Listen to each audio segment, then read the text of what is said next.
Kami dari kelompok 1, anggota yang beranggotakan Annalina F. Kambuaya, Safia Rabit Al-Isah, Talita Syamsah Rahma, Novita Primalia Nabila, dan Lailatul Hasanah. Kami akan mempresentasikan tentang pemodelan kasus penambahan jumlah positif COVID-19 pada tanggal 1 Juni 2020 sampai tanggal 20 Juli 2020 di Turki menggunakan metode Auto Regressive Moving Average atau ARMA. Selanjutnya, di sini data yang digunakan dalam penelitian ini adalah data sekunder, di mana data ini adalah data angka penambahan kasus positif virus corona di Republik Turki berdasarkan hasil monitor harian dari tanggal 1 Juni hingga tanggal 20 Juli 2020 sebanyak 50 data yang diperoleh dari catatan data pandemik COVID-19 di dunia. Berikut data-datanya. Selanjutnya, di sini ada beberapa tahapan dalam analisis time series. Yang pertama, identifikasi model ARIMA. Identifikasi model ini ditentukan melalui pola atau struktur dari matriks korelasi sampel dan matriks korelasi parsial. Setelah sebelumnya dilakukan transformasi atau differencing untuk meredam ketidakstasionaran data melalui plot time series dan plot matrix, auto correlation function, maupun matriks partial autocorrelation function. Dan selanjutnya ada tahapan estimasi parameter model. Nah, setelah dilakukan identifikasi pada model ARMA serta diketahui dugaan model ARMA, maka langkah selanjutnya adalah melakukan estimasi terhadap parameter-parameter modelnya. Kemudian dilakukan uji signifikansi parameter atau keberhasilan model. Yang berikutnya adalah pemilihan model terbaik. Nah, kriteria pemilihan model ARMA didasarkan pada nilai MSE dan AKI-Class Information Kriteria terkecil, di mana akan didapatkan nilai AIC menggunakan rumus min 2 log theta topi plus 2K. Dengan log theta topi adalah nilai maksimum fungsi log likelihood dari suatu model yang diestimasikan, dan K merupakan banyaknya parameter. Selanjutnya, tahapan yang keempat, diagnostic checking white noise residual. White noise didefinisikan sebagai serangkaian variabel random yang independen dan terdistribusi secara identik. Untuk melihat apakah residual sudah white noise dapat dijelaskan melalui pengujian Parmentier-Legendre-Hooks. Selanjutnya, tahapan uji kenormalan residual. Nah, pengujian asumsi kenormalan residual model ARMA dilakukan menggunakan uji Kolmogorov-Smirnov. Selanjutnya,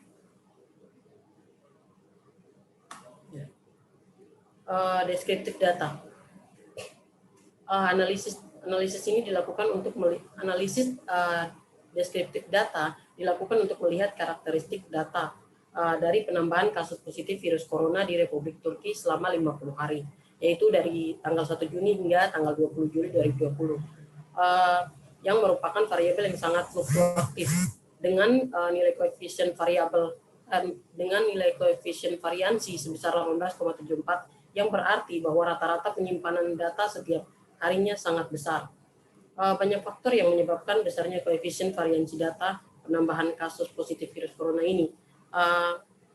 Dari data yang ada, kita bisa lihat bahwa didapatkan nilai tertinggi penambahan kasus positif virus corona di Republik Turki selama 50 hari adalah sebesar 1.592 kasus.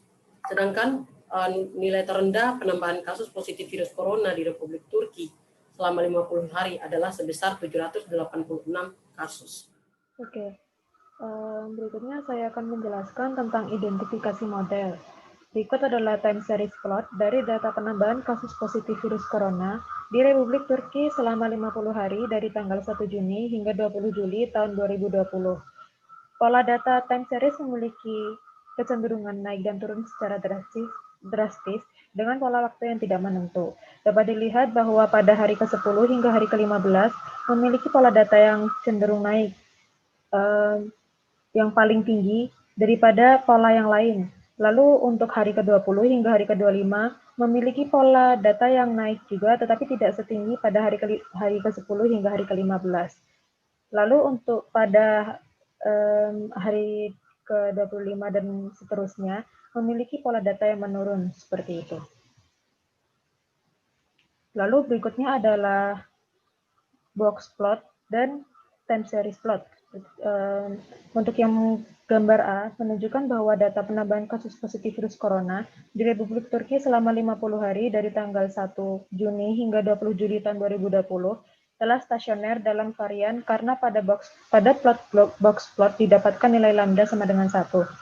Lalu untuk gambar B merupakan plot time series hasil transformasi yang kurang lebih sama dengan plot time series data asli. Mengapa menggunakan hasil data transformasi? Karena pada box plot dari data asli didapatkan nilai lambda sama dengan min 0,1. 0,5, maaf, 0,5, min 0,5, sehingga diperlukan transformasi terlebih dahulu. Lalu berikutnya adalah plot ACF dan PACF. Dua plot ini menunjukkan bahwa data telah stasioner dalam rataan yang ditunjukkan oleh lag pada plot ACF dan PACF yang memiliki pola yang menurun dengan cepat menuju nol, sehingga data tidak perlu di-differencing dan model dugaan yang digunakan adalah model ARMA. Dari kedua plot ACF dan PACF data transformasi dapat dilihat bahwa lag yang keluar dari batas sama-sama pada lag pertama dan kedua, sehingga diperoleh model ARMA dugaan sebagai berikut. Yang pertama adalah ARMA 0,1 dan ARMA 0,2, yang kedua adalah ARMA 1,0 dan ARMA 2,0, yang ketiga adalah ARMA 1,1 dan ARMA 2,2. Baiklah, selanjutnya saya akan menjelaskan tentang pendugaan parameter model. Sebelumnya sudah ditentukan model-model ARMA yang akan digunakan, yaitu ARMA 1,0, ARMA 0,1, ARMA 1,1, ARMA 2,0, ARMA 0,2, dan ARMA 2,2. Kemudian diduga parameternya dengan menggunakan bantuan software R. Diperoleh parameter seperti yang ada di tabel, sehingga model yang terbentuk seperti pada tabel yang berada di sebelah kanan. Next, setelah diduga parameternya, kemudian kita akan menguji signifikansi dari masing-masing parameter. Berdasarkan hasil uji signifikansi yang dilakukan dengan menggunakan Z-test of coefficient di software R, didapatkan hasil sebagai berikut. Untuk model ARMA 1,0 diperoleh parameter yang semuanya signifikan. Begitu pula dengan ARMA 0,1, ARMA 1,1, dan ARMA 2,0, di mana semua parameternya signifikan. Next. Kemudian, model ARMA 0,2 juga memiliki parameter yang semuanya signifikan. Sedangkan untuk model ARMA 2,2, semua parameternya tidak signifikan. Hanya parameter theta 1 dan intercept saja yang signifikan.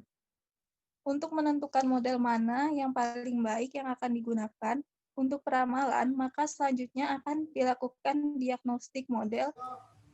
Selanjutnya, diagnostik model, di mana nanti akan dipilih model terbaik untuk data penambahan kasus positif virus corona di Republik Turki selama 50 hari. Di sini sudah disediakan tabel rangkuman dari hasil perhitungan RStudio yang sudah kami gunakan, di mana uji yang digunakan yaitu uji normalitas dan Eljung-Box test, melihat perbandingan p-value-nya. Untuk yang pertama, p-value uji normalitas menunjukkan semuanya menyebar normal, kecuali ARMA 1,0 karena dia nilainya lebih kecil dari 0,05, maka dia tolak H0.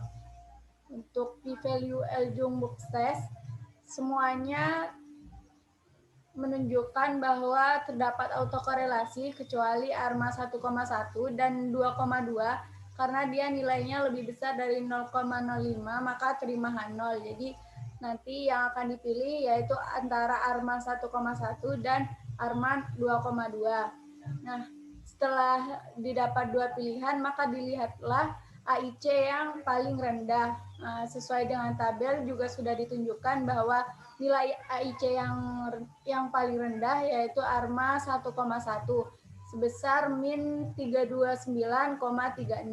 Maka model terbaik untuk data penambahan kasus positif virus corona di Republik Turki selama 50 hari yaitu model ARMA 1,1.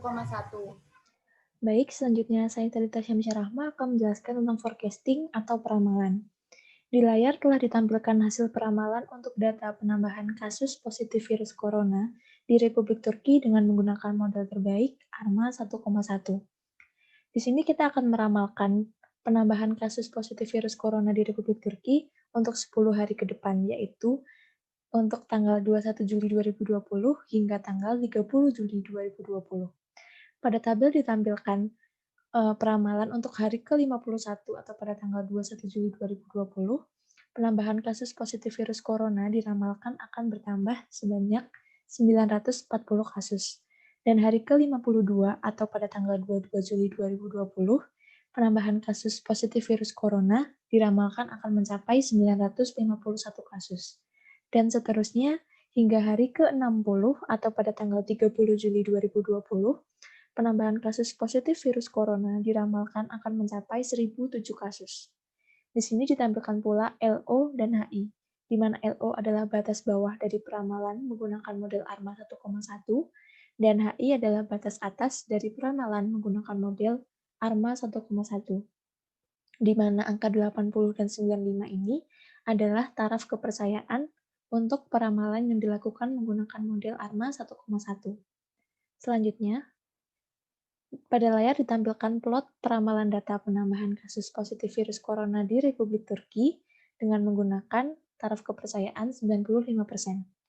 Selanjutnya, kesimpulannya, berdasarkan hasil analisis dapat disimpulkan bahwa metode autoregressive moving average atau ARMA cukup baik digunakan untuk memodelkan data penambahan kasus positif virus corona di Republik Turki selama 50 hari, yaitu pada tanggal 1 Juni hingga 20 Juli 2020.